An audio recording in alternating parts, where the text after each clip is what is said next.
Hello, and welcome to another episode of Beyond the Breakers, a podcast about shipwrecks, loss, and lessons learned from maritime disasters. My name's Taylor, and I'll be one of your hosts today. And joining me always here for a few seconds will be Tanner. But first, we'd like to say thank you to our patrons. Specifically, one of our new patrons, William. Thank you for signing up. We definitely appreciate the support. Hope you enjoy the bonus content. With that out of the way, we'll go ahead and bring in Tanner. Tanner, how you doing? I'm doing very well. How are you? Not too bad. It's a little weird recording on a Monday this week. A little different. We had to do that not that long ago for Memorial Day, if I remember correctly. Yeah, and then with Father's Day this weekend, it just kind of worked out nicely. So hopefully everyone had a good Father's Day. Got to spend some time with family and all that. I know we did. It was nice. We got to see our parents, and then I got to go hang out with Darcy's parents. I don't know if you were able to. I know you're a little further away. Katie went to see her parents yesterday.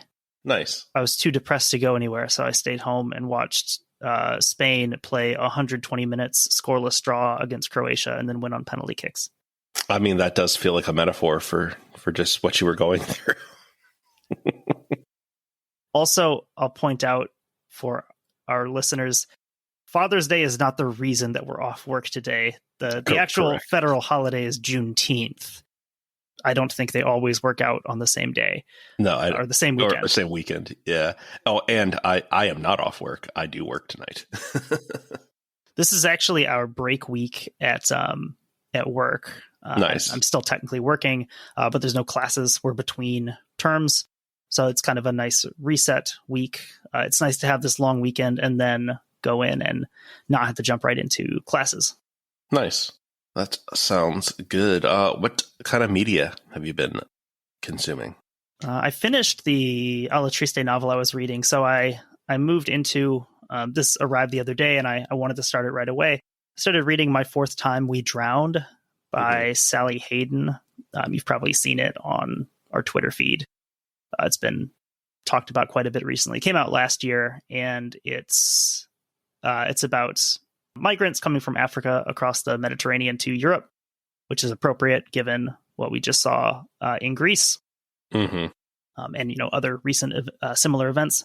And it's really interesting because I'm only a few chapters in, but she starts out focusing on Ethiopia and Eritrea, which I know very little about. Yeah. The quote, North Korea of Africa. So fascinating to learn a little bit about the demographics and the kind of people and some of their stories. Not really a cheerful read, but right. Very informative.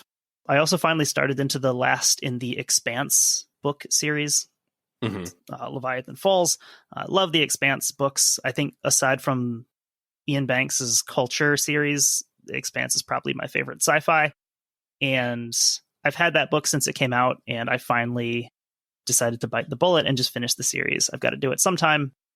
It's always kind of sad going into the last book in a series that you've been reading for so long. I started reading those when I was in grad school. A lot of stuff has happened since then, and I've been kind of in those in and out through different stages of my development as a person.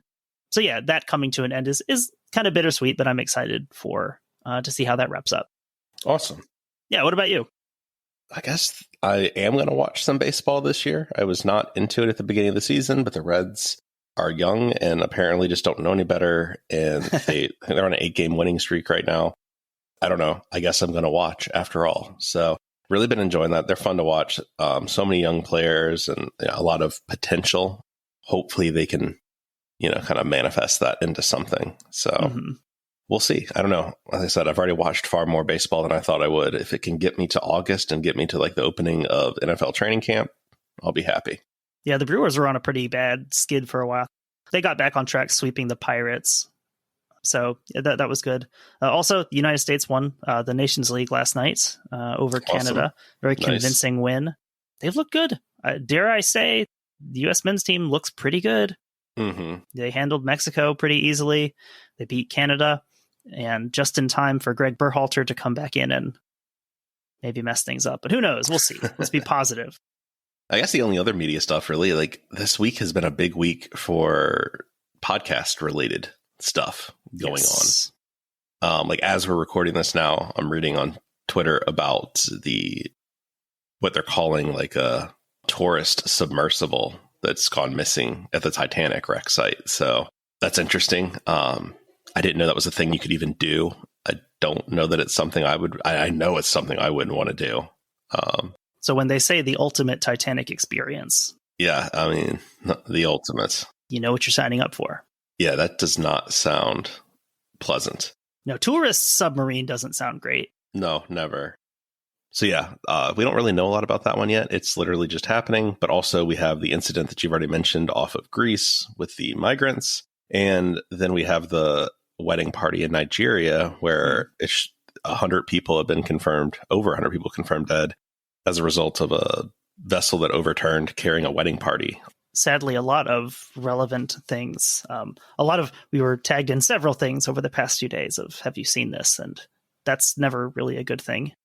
I will say I don't know if it'll be the U.S. Coast Guard or the Canadian Coast Guard that writes up the report on this submersible, but I cannot wait to read it when it happens. I'll be very interested in seeing what comes out of that. Yeah, that'll be an interesting one. The submarine incidents are some of the strangest ones to read about because it's so often very all or nothing. Mm-hmm. I think you've described it before as a bit more like a plane crash where, if something goes wrong, it might go catastrophically wrong. So yeah, that's what we're doing. So we'll wait to hear more information. Obviously, I don't want to speculate on that kind of stuff, but I'm very interested to read that report when it comes out. Anyways, let's talk about today's topic. We're going to talk about the HMS Royal Oak. She's not necessarily a vessel specifically that I knew a lot about, but I know I've seen her name in various things that I've read and books and documentaries, that kind of thing. So she is built at the Devonport Royal Dockyard and commissioned on May 1st, 1914. She's actually one of 5 Revenge-class battleships. There's the Revenge, Resolution, Royal Oak, Royal Sovereign, which would later serve in the Soviet Navy from 44 to 45, and Ramilly. Assuming it's named for the Battle of Ramilly, one of the Duke of Marlborough's big victories. Interesting. That would make sense. So Royal Oak's dimensions were 620 feet long. She had an 88-foot beam and a 33-foot draft.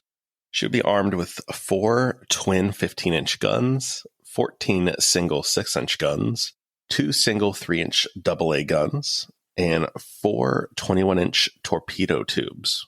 So about like the average American going to Subway. Yeah, it's what you gotta CC these days. So she's capable of 22 knots and had a range of 7,000 nautical miles with an average speed of 10 knots. So pretty modern vessel when she comes out. You're looking at basically the World War I era of, the super dreadnoughts and things like that. And she would actually be the 8th vessel of the Royal Navy to carry that name. Impressive. That's the fun thing with the Royal Navy is like some of these ships, like these names have been used since like the 1400s. So the Revenge class was actually a slightly smaller but improved version of the older Queen Elizabeth class battleships. The major improvements were with the ship's armor and survivability, kind of just with those advancements in armor techniques and things like that, just making her harder to kill, basically, by 1914 standards. I'll say that sounds like a challenge. So upon completion, she is placed in the 3rd Division of the 4th Squadron of the Grand Fleet. She would be commanded by Captain Crawford McLaughlin. Captain Crawford McLaughlin! He was a career naval officer who only left the Royal Oak when he was promoted to Rear Admiral in 1920. He'd ultimately retire in 1926. So obviously, they're going to give their new toy to someone who they trust. She would see action in World War I at the Battle of Jutland. Jutland could easily be its own episode. It could be like its own podcast, I feel like, just based on how much it gets discussed. Right. Yeah, you really could. We talked about it in the Scapa Flow episode, and maybe we mentioned it in the Lusitania lead up. Yeah, I think so. So yeah, that could be its only podcast series. On the evening of May 31st at 1829 hours, the Royal Oak opened fire on the German cruiser SMS Wiesbaden. scoring a hit on their third salvo. The German vessels would return fire a few minutes later, but it would not harm the Royal Oak. At 1907 hours, the Royal Oak engaged German torpedo boats as they were attempting to reach the Wiesbaden. So the small boats are coming in, they're trying to help, and the Royal Oak thinks that it's going to be under attack by these small, swift vessels. Keep in mind that these large vessels like this don't really have great torpedo defense at the time. Just something to keep in the back of your mind for the future. At 1915 hours, the Royal Oak observed the German battlecruiser squadron and began to engage. So she's found the main body of the fleet now. Oh boy, these German names. She would engage with the SMS Der Finger. German for the finger. And the SMS Seydlitz, scoring a hit on the Seydlitz. While attacking the German battlecruisers, the Royal Oak sighted a group of German torpedo boats and quickly engaged with her secondary guns. Following this last kind of interaction with the smaller torpedo boats, both sides disengaged, and that was basically it for her actions in the Battle of Jutland. So she definitely sees action. You know, she's not just sitting around doing nothing. On November 5th, 1918, the Royal Oak was anchored off of Burnt Island in the Firth of Forth. The seaplane tender Carpania and the light battlecruiser Glorious were also operating nearby. Conditions are fine, and as we so often see, suddenly a storm comes up. And that's actually charted at level 10 on the Beaufort scale, so that's a pretty severe storm. So Campania begins to drag her anchor, and she actually strikes the Royal Oak and also collides with the Glorious. While the Royal Oak and Glorious only suffer minor damage, the Campania suffers a fatal blow, and she'll actually sink about 5 hours later. However, fortunately, no loss of life as the Royal Oak and Glorious were able to assist. So as we see with a lot of these vessels, we talk about like these kind of incidents happen if you're at sea long enough. You see a lot of these kind of things. Mm-hmm. One other interesting story from this time, it's about Drake's drum. There's a legend in the British military. I don't know much about this, and I'm sure someone could add more to this than what I was able to find. But apparently there's a snare drum that accompanied Sir Francis Drake as he circumnavigated the world. And after this, before he died, the drum was taken to Buckland Abbey, and Drake promised that if England was to ever be in danger, if someone beat the drum, he would return to defend the country. So interesting.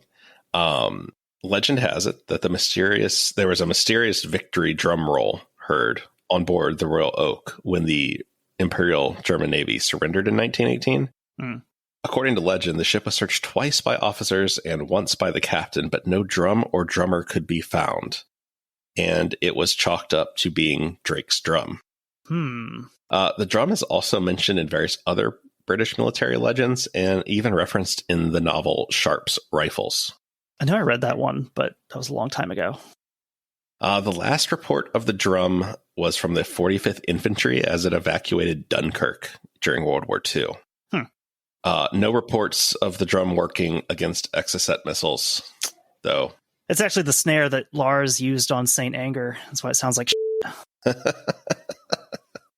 All right, so after World War I, the Royal Oak would be assigned to the 2nd Battle Squadron, operating in the Atlantic Ocean. From 1922 to 24, the vessel is refitted and modified. And in 1926, she's transferred to the Mediterranean Fleet based out of Malta. So, good. You're seeing this kind of midlife upgrades and everything that you'd expect as technology is changing. So they are keeping up with her, doing the maintenance, doing the things you're supposed to do. And then in 1928, another incident occurs. This is what would become known as I think it has an actual name. I want to make sure I get that right. Also, Royal Oak sounds like it'd be like a bourbon or something. It really does, doesn't it? Yeah, it's just called the Royal Oak Mutiny. Yeah, Royal Oak definitely sounds like something that the Kentucky Derby would serve you. Mm-hmm. Or they would sponsor the Kentucky Derby. But something that I wouldn't drink because I'm at almost 18 months sober. Nice. That's right. The only Royal you need is RC Cola, which is Royal Cola. I thought it stood for Royal Crown. They really just flipped the Crown Royal thing? I didn't know that. That makes sense. They have a crown as their logo, I think. Yes, it stands for Royal Crown. Nice. So you could have a Royal Crown Royal. Oh, because it's called RC Cola, Royal Crown Cola. Okay. This has been Cola Chat. All right, so in 1928, a dispute breaks out between Rear Admiral Collard and the Royal Oak's top two officers, Captain Dewar and Commander Daniel. This would eventually be known as the Royal Oak Mutiny, and it's really dumb. Like, this is like some lions led by donkeys kind of dumb. The dispute was over the band that had played in the ship's wardroom dance. Dewar and Daniel would accuse Collard of vindictive fault-finding and humiliating them in front of the crew. This is like middle school stuff, you getting humiliated at the dance.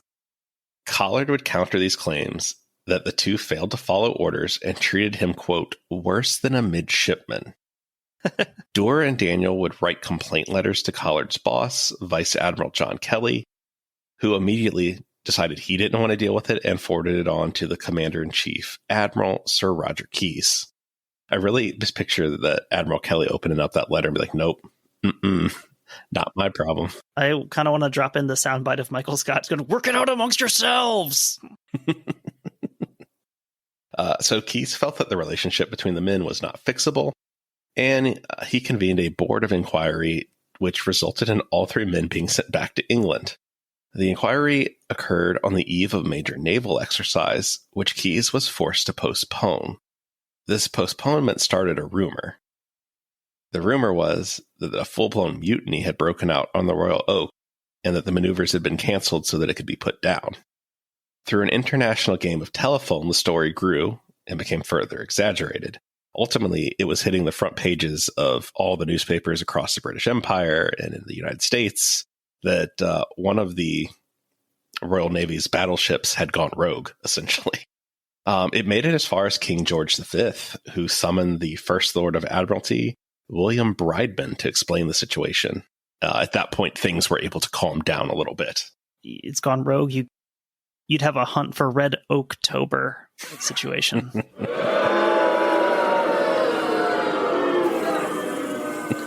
Also, how was the band involved? I think literally he was like, you guys picked a bad band. Or like, this wasn't what I asked for. It literally started over like, I see that. Okay. I feel bad for the band, kind of. Right. So during the Spanish Civil War, the Royal Oak would conduct non-intervention patrols around the Iberian Peninsula. On February 2nd, 1937, she was 30 nautical miles east of Gibraltar when she came under attack from 3 Republican aircraft.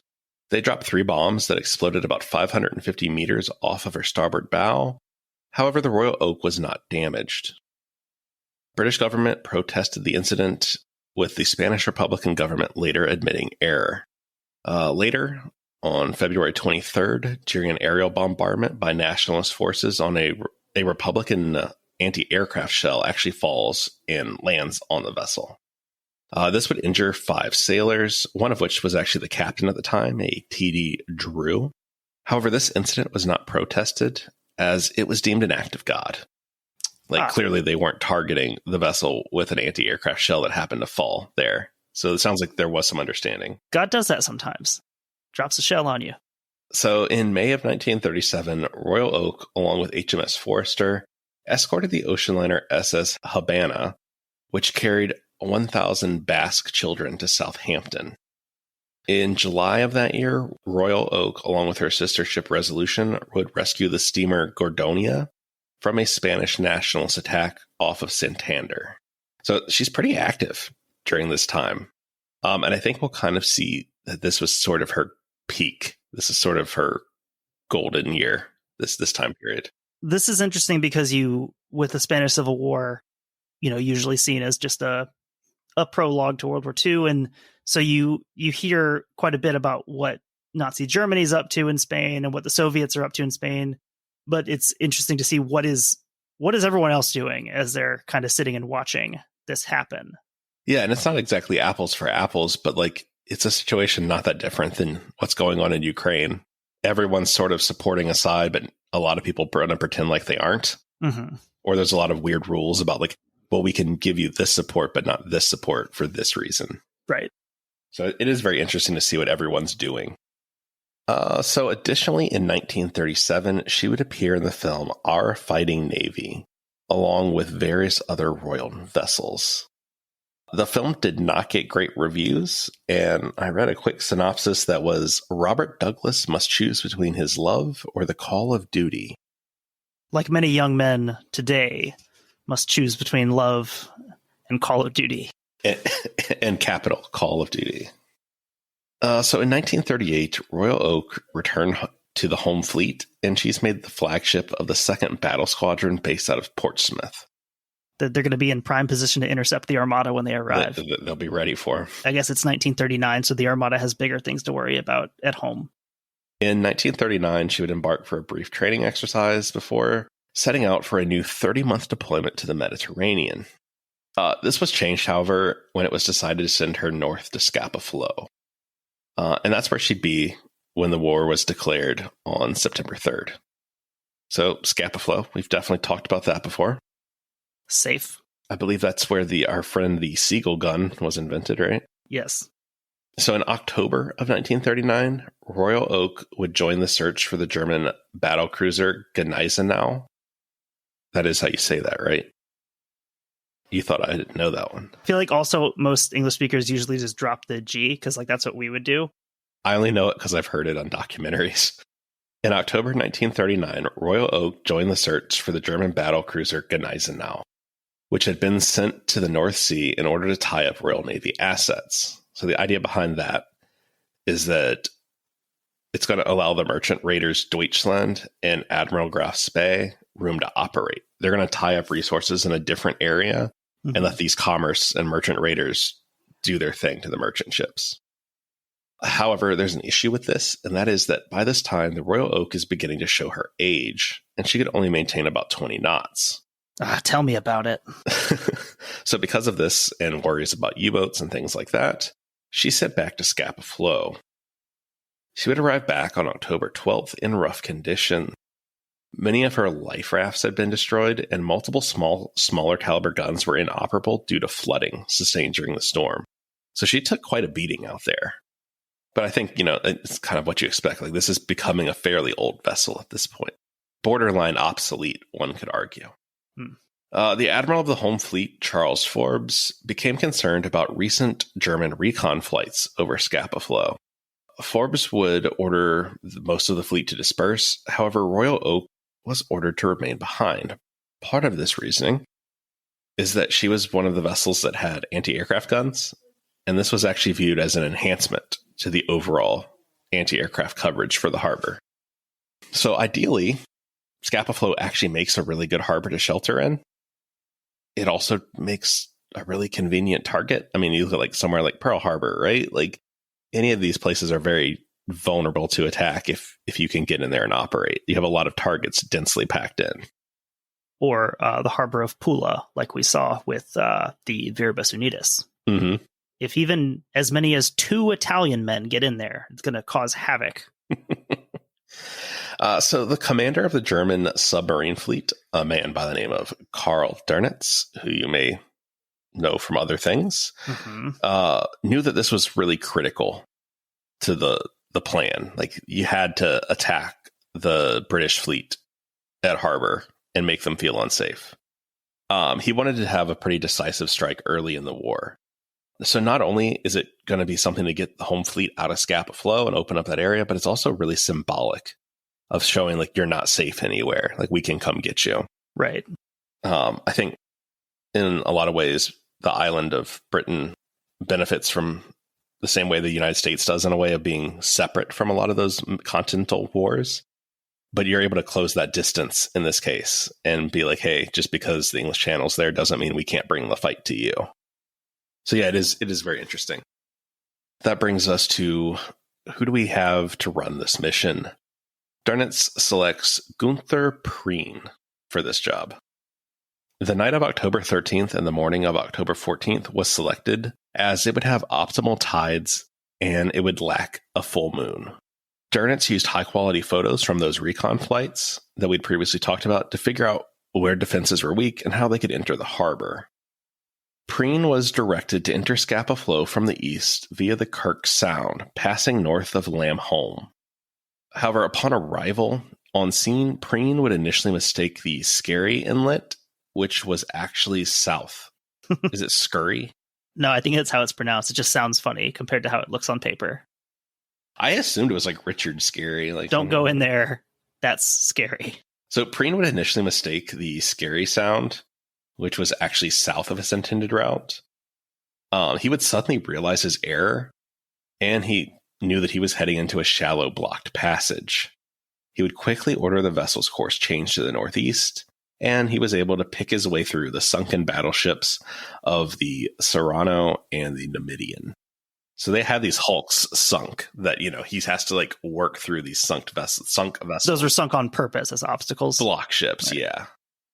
I'm thinking of the This Is Sports Center commercial with Drew Brees in the Mardi Gras float. I can't get through the gate. The gate is narrow. Forgot about that one. So the submarine was operating so close to land that at one point it's caught in the beam of a taxi. Although the driver must not have noticed because he didn't raise any alarm. Although, I mean, like, why would he, right? Like, he might just think it's a British submarine. Like, you don't know. You're talking about high beams. Yeah. Lights, right? Yeah, like, as they were driving. I was thinking of ships and beams and stuff, and I was thinking of, like, a big piece of wood or something getting stuck on this submarine somehow. Okay. No, like, the taxi literally caught it in its headlights. That makes sense. So, by 0:27 hours on October 14, the U-47 had entered the main section of the harbor. In his log, the captain of U-47 would write, "Wir sind in Scapa Flow." We are in Scapa Flow. However, Preen was disappointed to find that the harbor was relatively empty. Forbes's order to disperse the fleet had severely limited his target options. So sort of a Pearl Harbor type situation here, where the real prizes that you're after aren't there. Upon reversing course and taking a second look at his options, Preen would sight the Royal Oak, and he would correctly identify her as a Revenge-class battleship. So it becomes pretty evident what the biggest prize is now. At 0:58 hours, the U-47 fires a spread of 3 torpedoes from its bow tubes. A 4th shot was fired, but it actually got lodged in the tube. 2 of the 3 shots would miss their mark, however, the 3rd would find it. The torpedoes struck the bow of the Royal Oak at 1:04 hours, and that would rattle the ship's crew awake. Obviously, most people are sleeping at this point. We talked about torpedo technology in World War I in the first Lusitania episode. And we've also mentioned how much progress was made between World War I and World War II in terms of making them an actually viable, dependable weapon. But I think it's interesting here, and especially early war, still seeing, because this is a stationary target, correct? Yeah, she's moored. Hitting a stationary target by surprise, moored in harbor, and still firing 4 torpedoes and 1 of them hits. Yeah, it is. It was interesting to see that progression in technology. It's like it still doesn't seem super efficient. No, and I mean the fact that 1 gets lodged in a tube, and then you got to deal with that. Initially, there's very little damage to the ship. However, her starboard anchor chain has been damaged and actually slides off. Like they lose an anchor, essentially. At first, it's thought to have been an explosion from the inflammable store, which held items such as kerosene. Inflammable, one of those funny words where, like, seems like it should mean it won't catch on fire. Right. And it means the opposite. And this suspicion wasn't without some sort of backing. The crew was well aware that the HMS Vanguard had been lost to this in the same vicinity. She had suffered an explosion from a buildup of chemicals. An announcement was made to check magazine temperatures. However, any sailors that could return to their bunks. Because, you know, something happened, but stuff happens on these kind of ships. Like, if it's not your problem, you go back to bed. What? There's a U-boat in Scapa Flow? Come on. I mean, if you think about it, too, like, especially if you just got off your shift of working in the engine room or something, like, you probably just want to not do anything. Yeah. Not satisfied with this, Preen turned the submarine and attempted another shot via the stern tube. However, it would miss his mark. What? Still, wanting to do... How's he missing these? That's a good question. Still wanting to do more, he then double-backed and decided he didn't want to miss. He fired a spread of 3 torpedoes at the Royal Oak. This time, all 3 found their mark. At 1:16 hours, an explosion ripped through the armored deck, destroying the stoker and marine mess and cutting off all electrical power. Suddenly, cordite from one of the magazines ignited, and a fireball ripped through the interior spaces of the ship. So it becomes unsurvivable very quick. Royal Oak took on a 15-degree list, which was enough to push open the starboard side portholes underneath the waterline. So those pesky, stubborn portholes, like we've talked about since the Empress of Ireland, they're not helping the situation. So by push open, so would these open inward? I'm not sure how exactly, if they're in or out, or what kind of a system it was, but point is, it gets worse and worse, and soon the vessel is at a 45-degree angle before she slips below the surface. She would sink at 1:29 in the morning, only about 13 minutes after Preen's second successful attack. So this happens very quickly. As all that's going on, the tender Daisy 2 is tied up off of the Royal Oak's port side, and her captain, John Gatt, is only able to barely get away in time. He's actually moving away when the Royal Oak's torpedo bulge catches the hull of his vessel and lifts it out of the water. Is that just like a piece on the outside of the hull? Yeah, like the bulges that you'll see on the hull sometimes, things like that. But it actually lifts this tinder out of the water. Fortunately, he's able to slide off and move away, and he'll actually come back and be pretty important here in a minute. So as it was early morning, a majority of the crew were in bed and not dressed for battle or survival. As a result of this, they're not prepared to enter the icy cold water of Scapa Flow. What part of the year is this? Like, what time of year is this? October. I doubt it's warm ever, but still, it probably doesn't help. So making conditions even worse is a thick layer of burning oil on the surface of the water. So this oil fills men's lungs and stomachs as they try to swim the nearly half a mile distance to the shore. So just not a survivable situation. Royal Oak is able to launch its portside pinnace, which is a small boat, and it's able to maneuver away from the sinking vessel. However, this small vessel quickly becomes overwhelmed and capsizes about 300 meters away from the Royal Oak. Some of the lucky men were tossed into the water, while others were trapped under the overturned vessel. At this point, the Daisy 2 comes back into our story. It's very fortunate that she's there. She's able to attempt rescue efforts almost immediately. She turns on her spotlight, and she begins to search the cold black water. In total, she's able to rescue 386 men. Among those are Captain William Benn, the Royal Oak's commander. Daisy 2 would continue searching for another 2.5 hours before the search would be abandoned. Ultimately, she would take survivors to the Pegasus, which is a seaplane carrier originally named HMS Royal. That is the name of the English fleet flagship for the Spanish Armada also. I know that's like a pretty famous name, I feel like, in British naval history. I was going to say, I guess I don't really know how big a tender is in this context, but it apparently bigger than I thought, because 386 seems like a lot more people than I figured she would be able to rescue from the water. Yeah, I'm not sure. I didn't look up the Daisy 2 to see either. I'm sure when you don't care about capacity or comfort, you can pack a lot of people in there. Also, like, she may have been ferrying people to the Pegasus. I don't know if she did that multiple times, but either way, like, I'm sure it was crowded. Pegasus is actually able to send a message by signal lamp to the port signal station saying, "General, send all boats." About half an hour later, she would say, "Royal Oak is sinking after several internal explosions." So, as indicated by the signal lamp message, there's some initial confusion regarding the source of the explosion on the Royal Oak. They're probably reacting to the cordite explosion, and for all they know, that's the only explosion that happened. Initially, that's what's thought, is that either an internal explosion or an aerial attack had occurred. However, after a few minutes, it's established that it had actually been a U-boat attack, and steps are taken to seal off the harbor. However, by this point, it's far too late, as the U-47 made a pretty quick escape once she knew that she hit her target. They do eventually put it together, but it's just a little too slow. So let's talk about a little bit of the aftermath. News covering the incident was broadcast by the BBC late on the morning of October 14th. These broadcasts were not only heard in Germany, but also by the U-47 herself. It's just got to be kind of a weird feeling, like listening to a radio broadcast and know that you did it. Mm-hmm.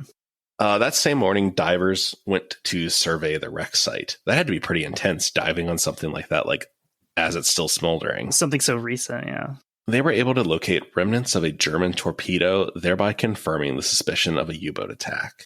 First Lord of the Admiralty, Winston Churchill, officially announced the loss to the House of Commons on October 17th. He began his speech by giving credit to the U-boat commander, saying that the raid had taken a remarkable exploit of professional skill and daring, although he would clarify that the loss would not materially affect the naval balance of power. I feel like that reminds me of the drill tweet where he's like, regarding my previous tweet, you do not in fact have to hand it to ISIS. So from October 18th to the 24th, the Admiralty Board met to establish how the harbor was infiltrated and what could be done to prevent future attacks. The home fleet was ordered to disperse to safer ports until the issue could be sorted out. So this is kind of a problem. Like, you have all these facilities and resources in Scapa Flow, and like now you can't use them. Well, yeah, it's like such a weird order to have to issue of like you need to find somewhere safer than like the home base of the fleet. During these hearings, Churchill was forced to answer why there were so many young boys on the ship, many of whom were lost. Churchill defended the practice of sending 15 to 17-year-olds to sea as tradition. There we are. Like, I guess I do know, like, the age of consent stuff's a little different in the UK, and like things are a little different. Like, I know, like, I think you can sign up for the military at 16 with a parent's permission still today. So I know it is a little different, but I don't know. A 15-year-old being on a battleship seems like a lot. Mm-hmm. So though this policy was not officially changed, the practice would be largely discontinued, except under the most extreme and unique circumstances. Yeah, I mean, it seems like you'd be able to find something for them to do if they wanted to contribute. But yeah, I feel like having them manning a battleship is a bit much. Yeah, I feel like you could definitely find a admin or supply type role if someone is really set on serving. Use the high school arithmetic they were just doing to do some accounting. So the Admiralty Board, led by Reginald, this is a fun name. It is Admiral Reginald Plunkett Ernie Erie Drax. He would blame the poor defenses at Scapa Flow for the disaster that had unfolded. How many of those names are hyphenated? 4 of them. Plunkett Ernie Erie Drax. All hyphenated together. That's really something. That's So the board would censor Sir Wilfrid French, Admiral commanding of the Orkneys and Shetlands. French had been placed on the retired list despite complaining the previous year about the harbor's vulnerability to submarine attack. He went so far as to offer to take a submarine or small boat through the defenses himself. So it sounds like he definitely had some concerns and they ignored it. And when it was time to find a scapegoat, he was the one. Maybe it was you who sank this. You said you would do it before. That's one of those where like, hey, sorry about that. Not only were you right, but now you're fired. Yeah. So on Churchill's orders, the eastern approach to Scapa Flow was sealed by a concrete causeway that would connect Lambholm, Glimpsholm, Bury, and South Ronaldsay to the mainland. I don't believe any of those are real places. Glimpsholm.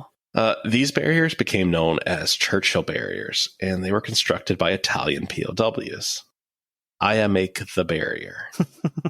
They would be mostly completed by September 1944 and would officially be opened just after VE Day. Yeah. In May of 1945. This seems like this was more something for the Italians to do rather than a real war need. Right. I feel like you could have done that faster if you like needed it. I feel like there's probably other things Italians are good at that you could have had them do. Like cooking. Music, cooking. I definitely feel like someone just made a bunch of money off of this project. Like there's a contractor or something. Yeah, this seems like one of those. Took all that wartime money and was like, yeah, this is great. Mm-hmm. In a second report, the Admiralty Board focused on the actual sinking of the Royal Oak and why, despite being in port and in calm water, there was such a high loss of life. The report concluded that the main cause was due to an unusually high number of men having been below the main armored deck because they'd been sent to air defense stations. This slowed their escape due to watertight doors that had been shut. They also discussed the use of deadlight covers, and these were like metal covers that they put over portals and scuttles to comply with blackout rules while at port. They were kind of like a metal grate almost, and because you don't want to close up all your portals, you want airflow, right? So it's thought that the water may have flooded through these. However, it's concluded that it would not have made a material difference if those had been on or off. Basically, it got hit by 4 torpedoes. Like those aren't saving you.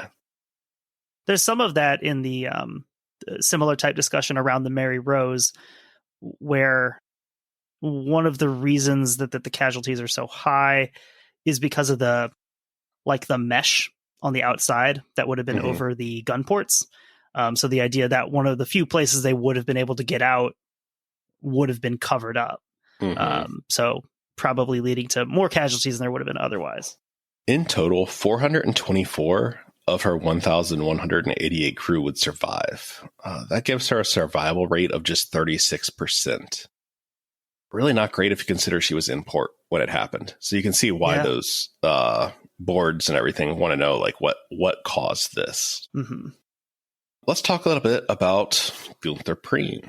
He was something of a celebrity after the raid on Scapa Flow, as one would expect. He actually gets the nickname the Bull of Scapa Flow, or Der Stier von Scapa Flow. That came out Connery at the end there. Scapa Flow. That's like where he's from, right? Der Stier, Scapa Flow. So obviously the Germans realize they have a pretty big propaganda win on their hands, and they're going to take advantage of that. The sinking of the Royal Oak was far less important for any tactical or military reason than it was for German morale. It also was crippling to the British morale. If the fleet wasn't safe at Scapa Flow, where would it be safe at? Possibly as an attempt to cash in on this morale boost, a story would be circulated that on the way back from Scapa Flow, the crew had only one record available to play in celebration. Das kann doch einen Seemann nicht erschüttern. Or they can't shake a sailor. That can't shake a sailor. Oh, or that can't shake a sailor.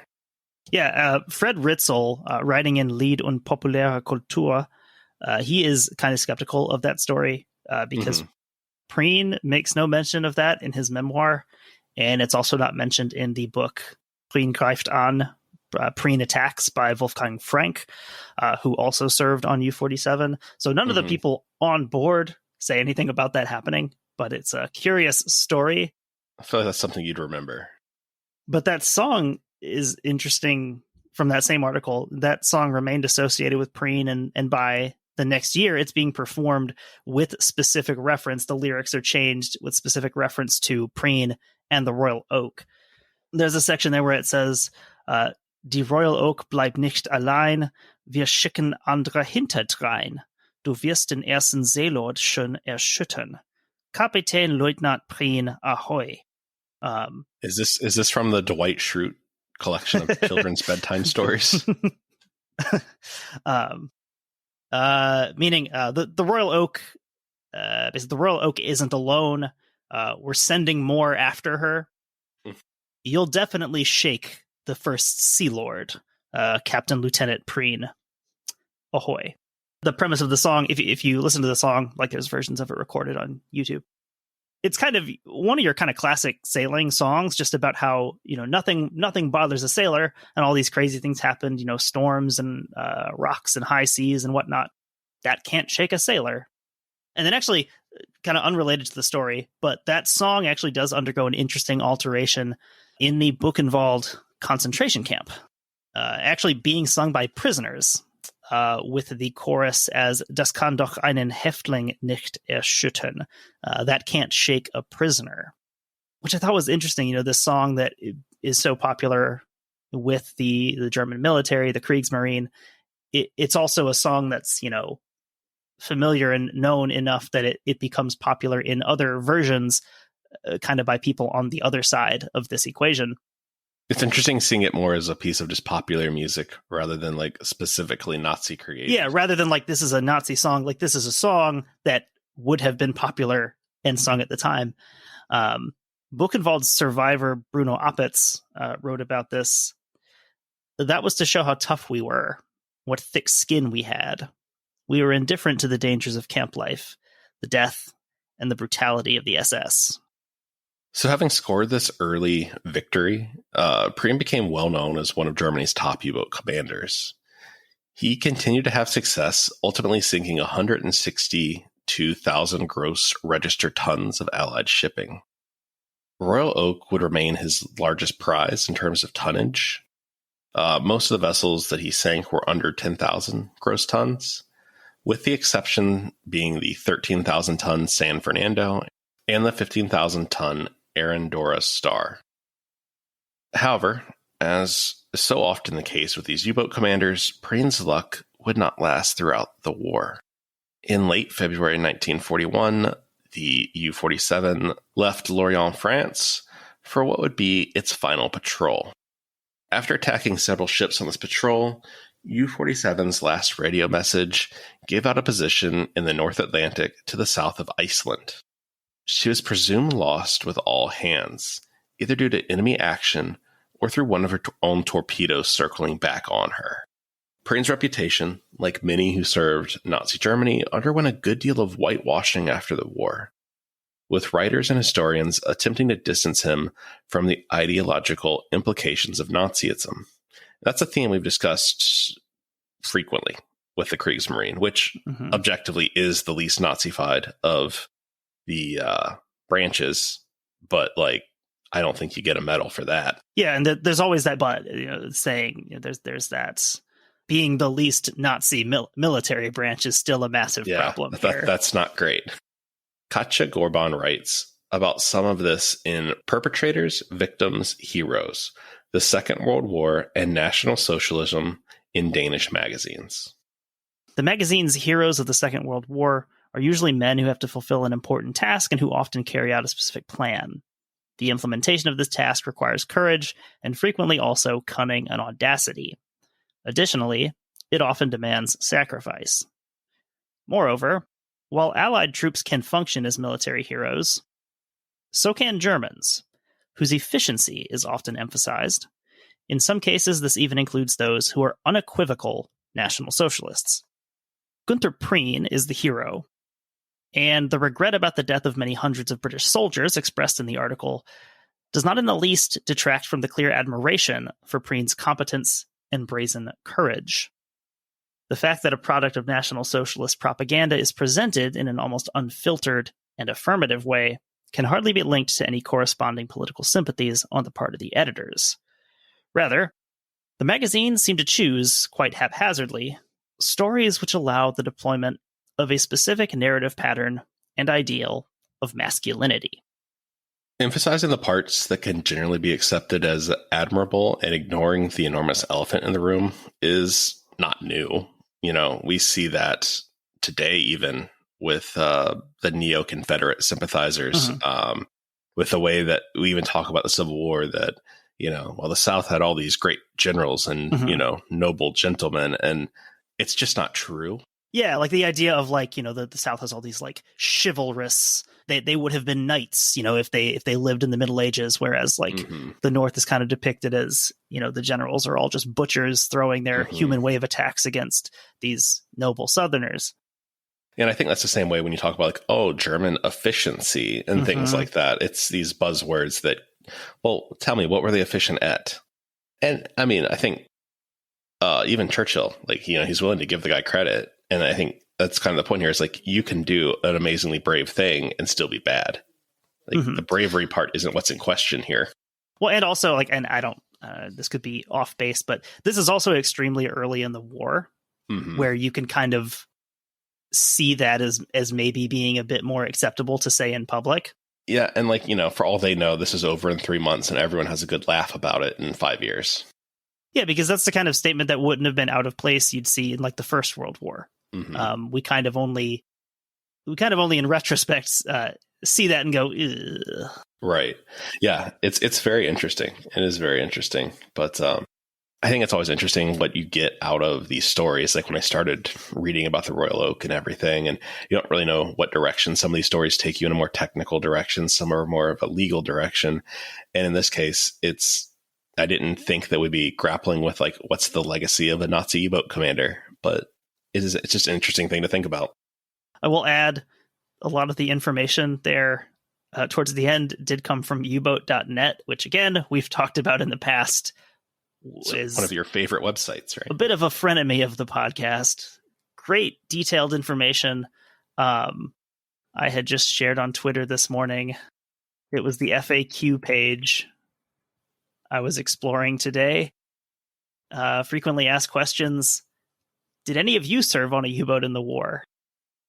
The answer was 9. Was basically no, but we're lucky enough to have a number of people who contribute to the site. Some of them fighting in the war on both sides. I am a rancher in Argentina. That question was last modified on October 11th, 2001. Oh, Lord. So they're probably dead by now. Yeah, I would say so. Also, weirdly, a month after 9/11. But anyway, I compared using uboat.net on Twitter. I compared it to, for any readers of the Wheel of Time, I compared it to male Aes Sedai using touching Sidene, the male half of the one power, where it gives you power, you can do amazing things, but it's also tainted, and the more you use it, the more it makes you evil and insane. That's what uboat.net is to me. It literally is like the guy who says he likes World War II memorabilia, but like only just collects the Nazi stuff. Yeah. So anyway, another foray into the world of U-boats. And I feel like usually on these, when we share them on Instagram, we always get a few people following us who are like, questionable. Yeah. Those are usually instant blocks. Attracting the wrong kind of attention sometimes. Right. So yeah, that is the Royal Oak. Honestly, like you could do any of these ones. I feel like that's the Royal Navy. Like you could, where do you stop? Where do you start? You could keep going. You can make them a series. But yeah, it's a very interesting story. Yeah, I enjoyed that one. Especially these early World War II, the part of the war that I know the least about, when I think as Americans, we almost don't really conceive of it as happening yet. The World War II started on December 7th, 1941. Exactly. That's the story, and we're sticking to it. I believe, was it Ben Affleck that told us that in the movie? I think World War II just started. Yeah, I believe he said that. That was Josh Hartnett who says that. Sorry, wrong Titan of the screen. All right, well, that is the Royal Oak. Hope you guys enjoyed it, and we will be back next week with another episode.